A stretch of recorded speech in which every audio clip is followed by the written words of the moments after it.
Hi, everyone. My name is Lee Perry. Welcome to Cultivating Culture Shifts. I'm here with my friend Rhea Maniar, and we are going to talk about the Florida Democratic high school Democrats. So tell me a little bit about you. Hi, I'm Rhea, and I'm 17. I'm a senior at Trinity Prep in Winter Park, Florida, and I've always been pretty politically active. I'm the chair of the Florida High School Democrats, and I was an intern with Rep. Escamani for 2 years. I'm also the vice president of Voters of Tomorrow, Florida, which is a nonpartisan voter registration organization. I love all things politics, and I'm so happy to be here. Yay, thank you.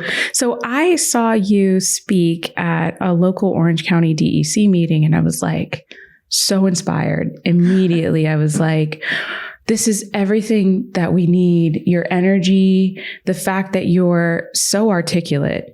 You know, it's not like, you know, you're coming in and you're just kind of like not in tune with the political arena. You're very informed and you're able to speak on it very well. And you just so happen to also be a part of that youth demographic. So as soon as I saw you speak, I just felt a rush of inspiration. And I was like, I cannot wait to meet with you one-on-one and learn more about who you are.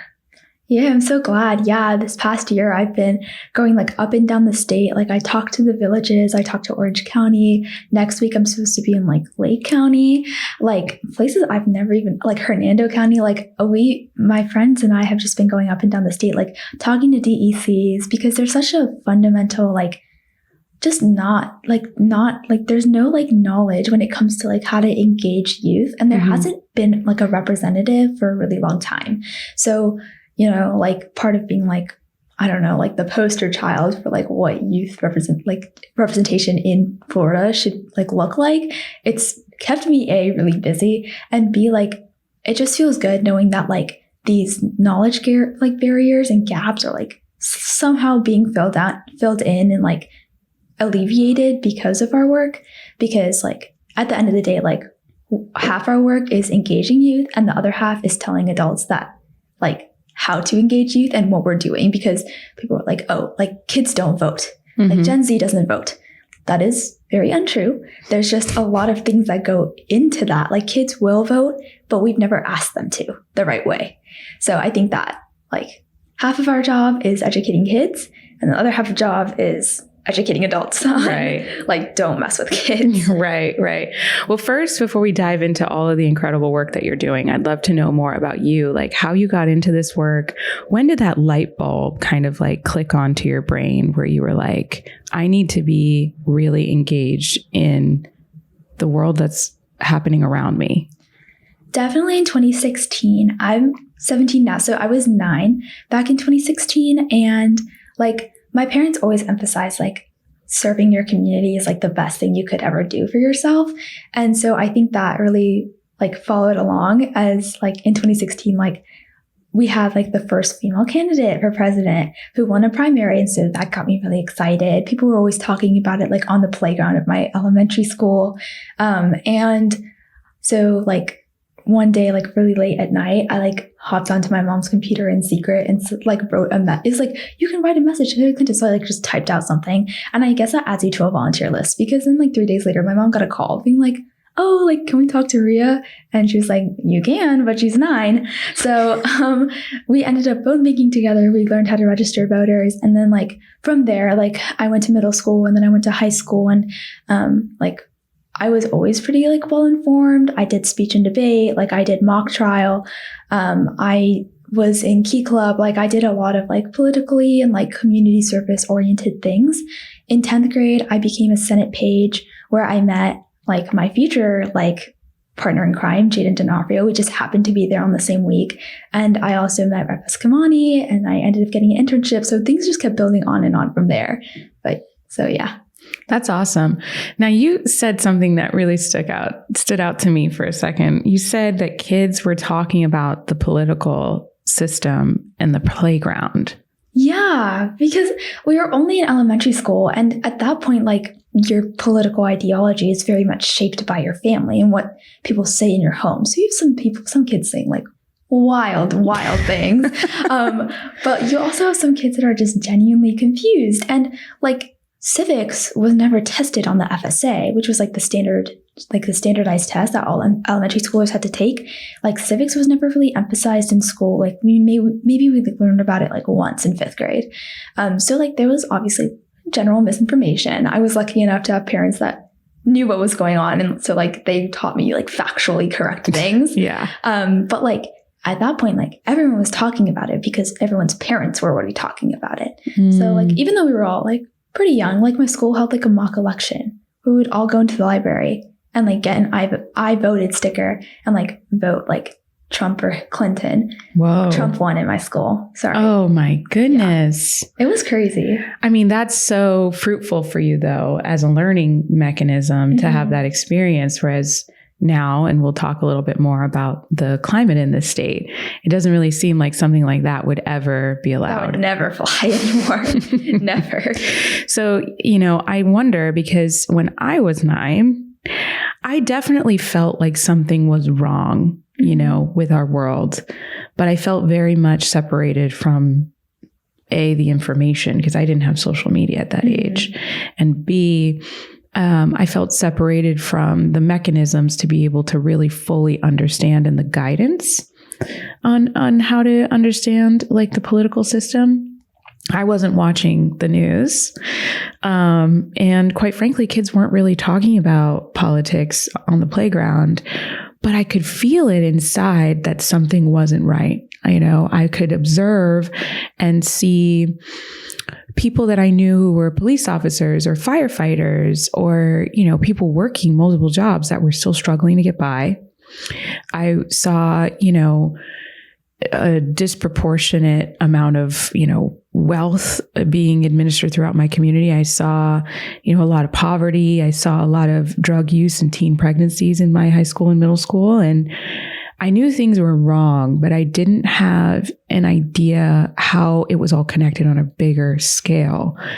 How do you feel at this age? Do you feel, I know you said you're lucky enough to have parents that kind of handheld you through your youth to like walk you through and explain some of these things, but within your own self and within the people around you, do you feel like you understand the connectivity of how people are living around you and how the political system interacts and interferes with that reality? I think I do now way more than I did like back then, partly because like I've had really great teachers and I've like been lucky enough to take classes like AP US government. I've been lucky to have experiences like my service club, like Key Club, like we do go out and do community work all the time. Like I love volunteering. And I think that those experiences have helped inform me like on the big picture side. But I also know that a lot of kids my age and younger feel the exact same way. Like they see all these things that are happening within their community, but they feel powerless. They don't know what to do about it. They just like to like talk about it, which is the first step to getting involved, in my opinion. And then B, like they don't really understand how it connects on like that big picture scale, how there are like structural inequalities and like institutionalized way in which we run this country that trickle down to the local level more than anyone could ever imagine. I've had amazing teachers during my time in high school that taught me AP US government, that taught in a way that made me understand like the way that structural like systems work.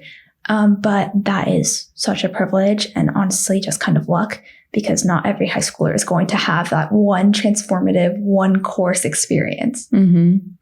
I guess to clarify, another reason why I use the word inspired by meeting you is because at my age, I'm 33.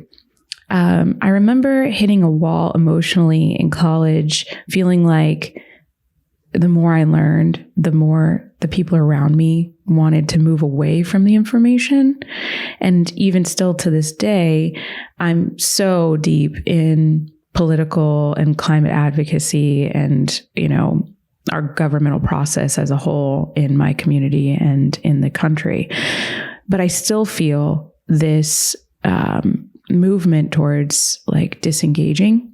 Mm-hmm. Meeting you and hearing your story and hearing that a lot of youth are having the opposite impact. It sounds like the 2016 election, it woke up a lot of kids. Oh, yeah. And like, am I watching you and hearing your story and just hoping that you guys are all having this light bulb? Or do you think it's a small percentage of your population that's just slowly getting more and more aware?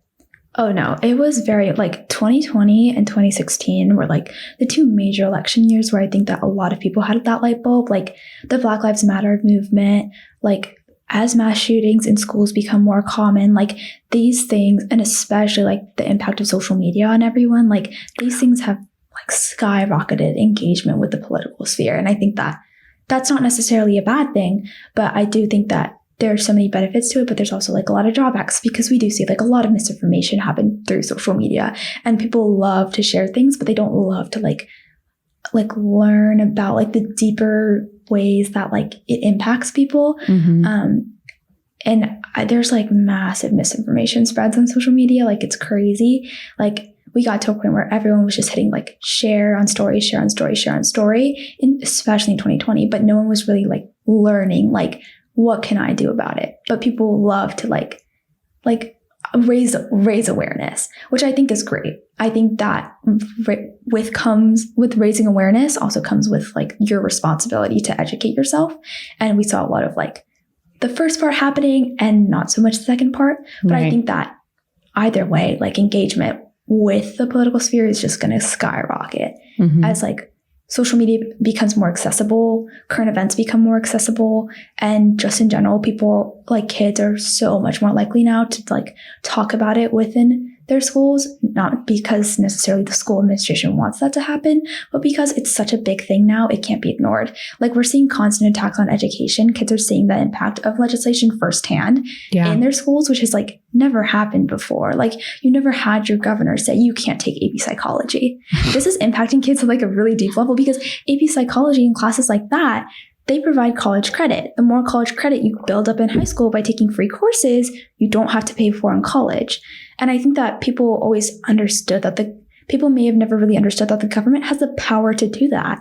And now, because Ron DeSantis said, no more AP Psych, no more AP African American Studies, kids are getting really mad because it's like, yeah, like I see all this on the news, but it's never really mattered to me. It's never really impacted me. But next year, my school took AP Psychology off the course credit, and I really wanted to take that class. And so now I think they're realizing like, oh, like this is so much more far reaching than we thought it was. Like I always knew it was an issue, but I didn't know it was this big of an issue. So I think that like it's twofold. Like we're raising awareness and we're also educating. So tell me about how you jumped straight into working with the party. It was definitely like a buildup. Like I was a summer legislative intern for Rep. Escamani, and then I was working with Voters of Tomorrow and their policy team, which I loved. I don't know whose idea it was to put a bunch of 16, 17-year-olds in a room and be like, and hand them straight up like legislation, be like, try and interpret this and figure out what it actually means so we can message against it. But like that taught me so many great skills. And then I met Jaden D'Onofrio at the Senate Page program. We became really close, and I was always following the work that he was doing. And eventually, when I became the chair of the Florida High School Democrats, which was like pretty dead, like COVID kind of killed it because it was so hard to organize digitally when you're supposed to be on campus and all of the clubs are based on campus. So I kind of received like a message like asking for help, like, hey, like, do you know anyone who would like be willing to take on this chairmanship and kind of revive this caucus and build it from the ground up because it no longer exists. And I was like thinking of people that like might be able to do this because it was going to be so much work. And I was like, oh, I really don't want to do it. Like, I really don't want to take this on right now. And then I was like, actually, I will just do it. So I kind of took that over. And with that, I didn't realize, but like the Florida High School Democrats, the Florida College Democrats, and the Florida Young Democrats have been registered caucuses of the Florida Democratic Party since like forever. And they've just had no, like Florida High School Democrats especially, like had no membership, and they didn't really like understand the implications of being a caucus member. Like being a caucus, I'm under 18, like I can't vote. But I can vote in FDP elections, which is crazy. Like I'm part of the state central committee. I'm part of the state executive committee. I'm eligible to be on the resolutions committee. Like that caucus, like that registered caucus position, like that is just inherent within Florida High School Democrats is so like valuable. And I don't think we've like kids in my position have realized how valuable that is and how rare that is, because the caucus was basically dead. It had no members, but we were still recognized by the FDP. So when I built it back up again, one of my goals was like, we need to repair this relationship. So Chair Freed got elected, things started changing, the FDP became more active, Florida high school Democrats were actually contacted. So then that's how I began working closer with the party. That relationship was always there. It's just how it happened, but that relationship was never really like developed.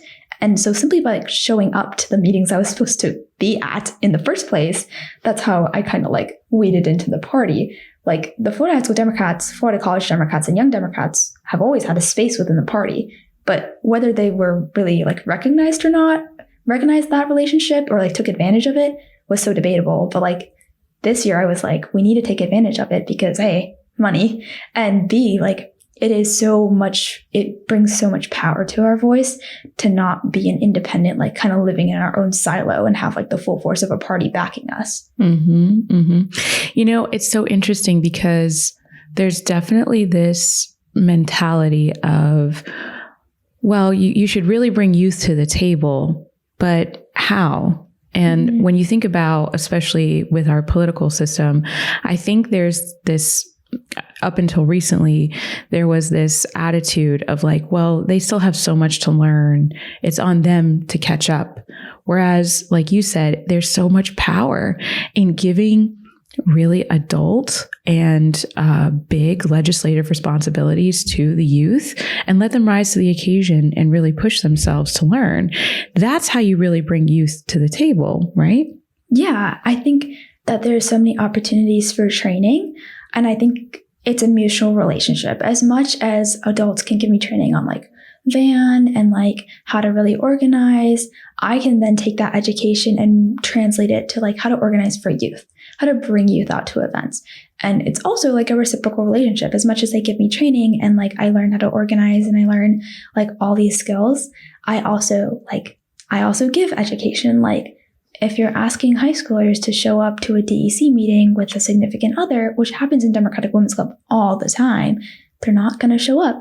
If you're scheduling meetings on school nights at like 9:00 at night at a place with no free parking, they're not going to show up. I feel like it's very much a reciprocal thing. And it's like as much education as they give me, I also like give that back in the form of just like knowledge to bridge this like massive generational gap we have between like party leadership and like who want to turn out kids versus how we actually turn out kids. Yeah. And it's my personal opinion that there's so many tools to explore from the top down, from the older generation to the youth. But I feel like there's this mentality of like, well, they need to catch up to us. They need to learn. If they want a seat at the table, they need to earn it.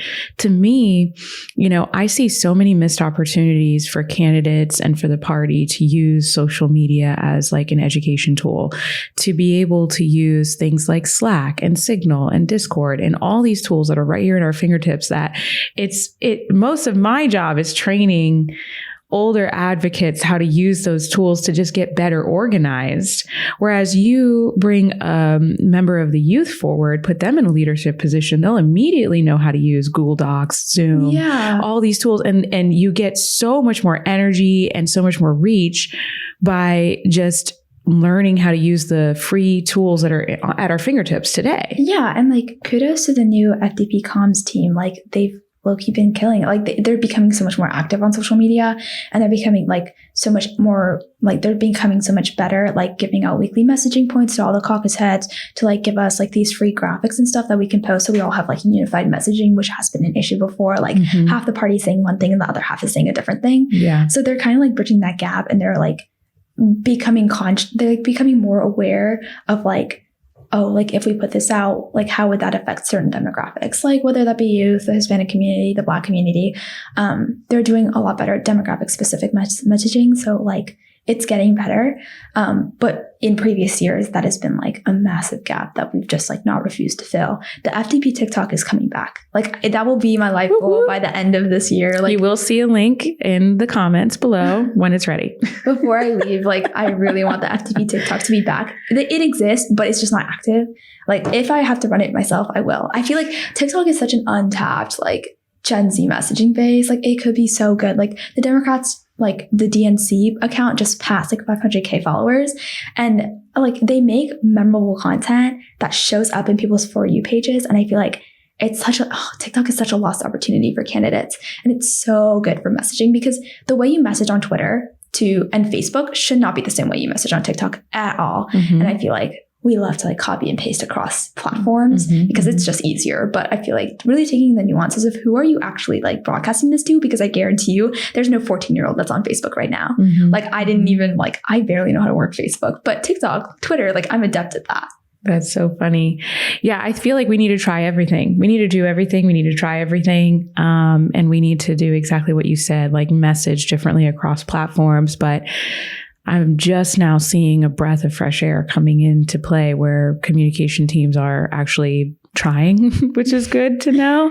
So we're behind in that front. But yeah, I want to hear from you. Like, what else could we be doing across the entire political spectrum? Because as you know, Florida Republicans that now hold a supermajority in our state legislature are trying to systematically remove access to information through book bannings and through cutting social media for our youth. What do we do? And how do you feel about that? Obviously, it's super disappointing to hear about the social media bans. It's even more disappointing to hear that certain Democratic legislators voted for that in committee. It's something that the Florida High School Democrats have made a statement on. Obviously, we're against it. Social media is such a powerful tool to connect youth. And it's like, I understand the safety concerns and risks that it poses, but also like, I also feel like legislators don't see the benefit of like an LGBTQIA like plus member who is currently in high school, who doesn't feel accepted like physically where they are, because high school is such a small bubble, like in the like grand scheme of things, it's such a small bubble of kids, to like find a community online that works for them and that gives them a confidence. Like we're all for that. Social media also has so many like mental health resources. So it gives kids a sense of community. So like, and it's just so powerful. So I think that obviously like we're personally opposed to it, but like right now the only thing we can really do is teach kids how to fight back. Like with the book bans, like we've organized kids across the state to speak at their local school board meeting, to speak at their legislative delegation meeting, to like go up to Tallahassee, how to email, call their legislators, all these really, really important like public advocacy skills that like there's not a public speaking class in high school. So kids have to find another way to like figure it out. And I think that Florida High School Democrats is providing another opportunity for them to like actually learn like how to speak to their legislators, why it's important that you call your legislators, because you are a constituent too. You may not vote, you may not be able to vote, but you are still affected by legislation. And you know, the age demographic that's under 24 is slowly starting to grow in population size more so than those that are over the age of 60. And so, you know, when you think about long-term planning, which should be on the minds of anyone who's in the political arena, like short-term planning is only going to, you know, lead you to more and more losses and races. But if you're investing in the future, if you're investing in the youth, then you will have a swing in the right direction politically. And so to me, that means making sure that our youth are politically competent and getting more youth to run for office. Yes. Right? Yes. Florida High School Democrats we don't really do candidate recruitment because obviously like no high schooler can really run for office yet. There's actually a kid in Brevard that's running for school board. But he's a Republican. I shouldn't say that. But I think but like that's part of like the tools that we give. Like we have kids that come to us all the time and say like, I want to start a local chapter at my school, and like in the future, like I want to go to college and maybe I'll come back and run. We're like, great. Here's like, do you know how to like speak? And they're like, not really. Do you know how to use Van? No. Do you know what like phone making entails? Do you know how to write a phone banking script? Do you know how to plan a rally or a protest? Do you know how to get a like citation from City Hall? They're like, no. So like we're building up the soft skills to make better candidates, to make better aware candidates, because we know that in 10, 20 years when they come back and they eventually run for office, like on the slight chance that they do actually run for office, we know that they've been equipped from a very early age, like the institutional knowledge that they're going to need to be successful. So once again, it is a very long-term plan, but we hope that we're like educating, training, and shaping the next generation of kids who eventually who find so much power in themselves that they eventually come back to actually run for office. Yeah.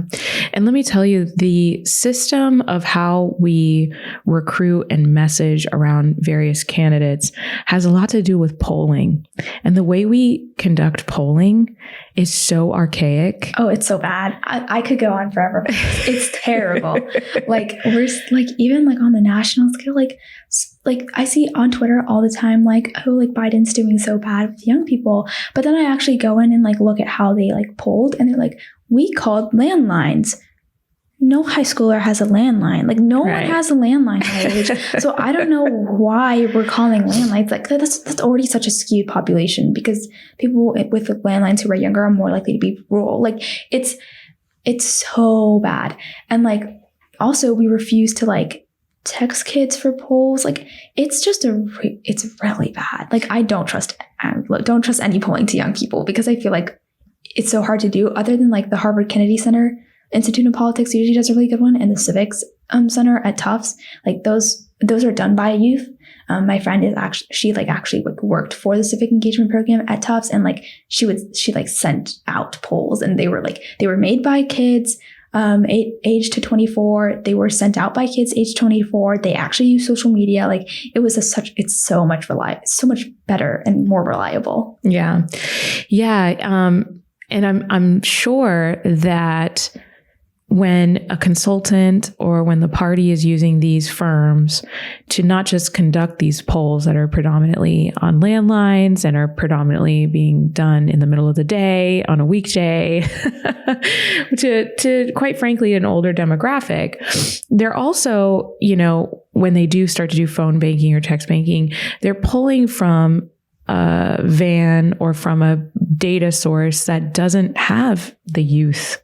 Correct. Right now, the non-voters, especially the people who are too young to vote, they're not in the system. No, not at all.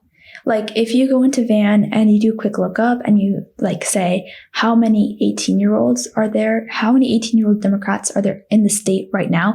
It'll tell you that there's only 2,500 of them. I could phone bank 2,000 people in a day. That is so inaccurate, because when you're pre-registered, that information goes to the supervisor of elections, and then when you turn 18, that's supposed to go into Van, but the supervisor election kind of takes a really long time to do that. So it's it's a super small population. There's a lack of Florida young people data. So when we say oh, we're gonna go phone bank to young people, or we're gonna go text bank to young people, I'm like, who are you text banking? Because there's no one in the system in the first place, which is why we have to meet young people where they're at. Because they're not in data that we can pull from Van, but they're in schools, they're on campus, they're at their sports events, they're at the Science Center, and they're at the Museum of Art, they're at their History Center, they're at the library. That's where it's so much more effective to have clubs in schools. That's what Florida high school Democrats do. You can start a Democrat club in your high school. Even though we've gotten pushed back to that, it's hard, but you can do it. That's why it's so much more effective to have kids contact kids rather than adults trying to pull the small percentage of 18-year-olds that are on Van and say, oh, look, we're contacting young people. No, contacting young people means meeting them where they're at, which means going into schools and having their peers be are you registered to vote? Do you want to join the Democrats Club? Do you want to go down to speak at the legislative delegation meeting about your experiences in school? Mm-hmm. That is how we reach young people. Yeah. I mean, if I were in any way powerful within the top of the party, I would love to take most of the resources that we're currently pumping into canvassing and phone banking and actually distribute it into youth organizing on campus, because I feel that will fuel future elections across the state. And you could do that, because right now the FCP just released a job posting for a statewide youth director, which is awesome. And it's like they're currently taking resumes, and it's a really great opportunity. The only other state that has like a constant ongoing youth director is Wisconsin. And we saw like youth turnout in Wisconsin's previous years was crazy. And part of that is because they have a paid statewide youth organizer that like then like goes into campuses and hires staff, college kids essentially, to like really lead the charge on their own campuses. So we're not relying on volunteer based, because kids are so stretched thin these days, whether it be in high school or whether it be in college. It's so hard to like, if you're not paying them, especially when we all need money, like it's hard to get like commitment. So I think that the FDP taking that first step and like they're putting funds towards a youth program by hiring a statewide youth director is a really great move. So you could be one. That's awesome. So tell me, what's next for this 2024 election, and what's next for you? A little bit before Election Day, I'll be moving up to Boston to start my first year at Harvard. You heard that right, folks. Harvard. I saw that post and I was just like, well, yeah, that makes perfect sense. Thank you. Congratulations. Thank you so much. I'm from Massachusetts, so if you need anything, my whole family's up there. I need jackets. I feel like I'm gonna be freezing. Oh, it's not that cold. Yeah. So I do want to ask you this, because you don't have to put it in rank of priority. Okay. But if we were to do a poll today, what are the top issues for students right now? Number one is education, like especially in Florida. Maybe not necessarily like nationwide, but like in Florida, the amount of kids who like want to protect their education is so high because it seems to be attacked like every other day. Yeah. So education is probably the top one. The second one is like climate change and like environmental advocacy issues. And then the third one I would say is gun control.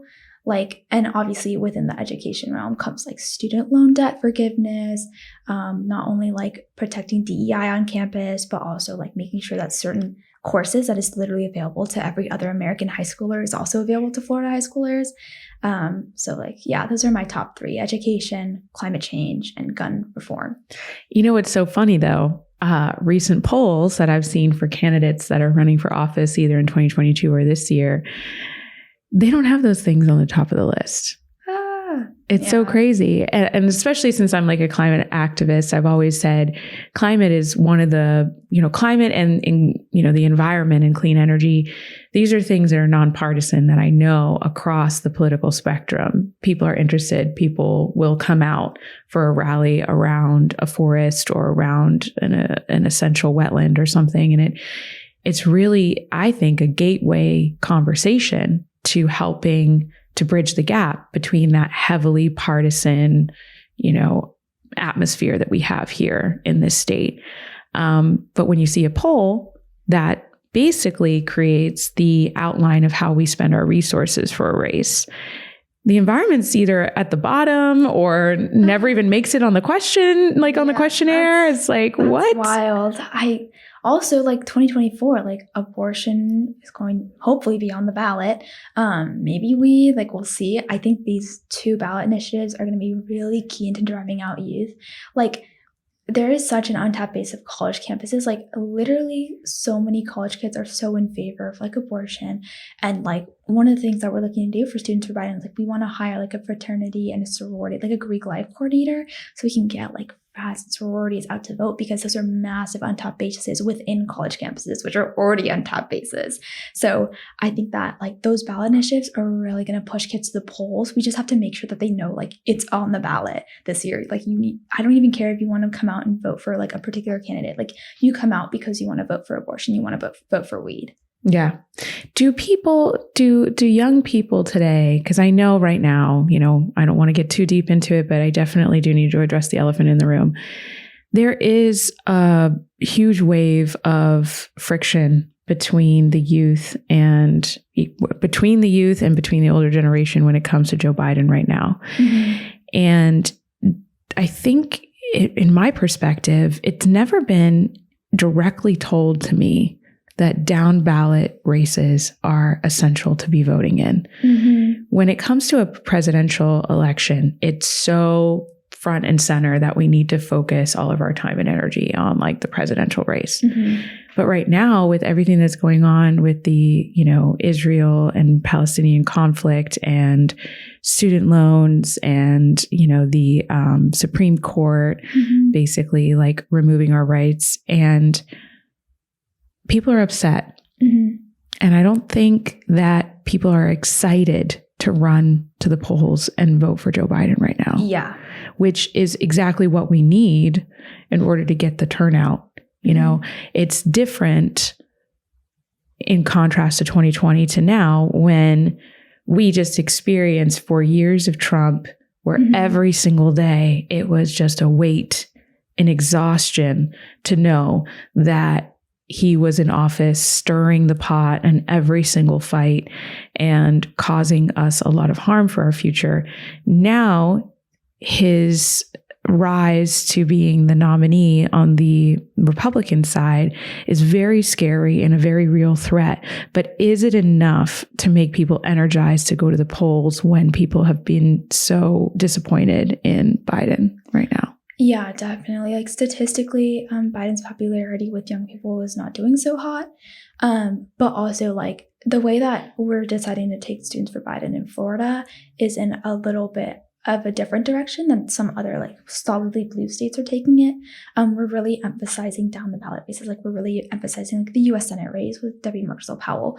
We're really emphasizing like the ballot initiatives like abortion and weed to like not distract. Like when you vote Democrat, you don't vote Joe. You're not only voting for Joe Biden, you're also voting for like a bunch of down the ballot races that really, really matter this year. So even though we are like students for Biden, what we really are is like this really diverse coalition of youth groups that are partisan, nonpartisan, voter registration oriented, non-voter registration oriented, like people, like we have people from Florida, like there's like Planned Parenthood, Gen Action, Gen Ratify.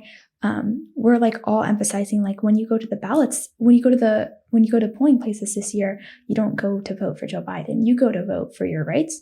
You go to vote for your down the ballot races, and you go vote for abortion and weed. Yeah.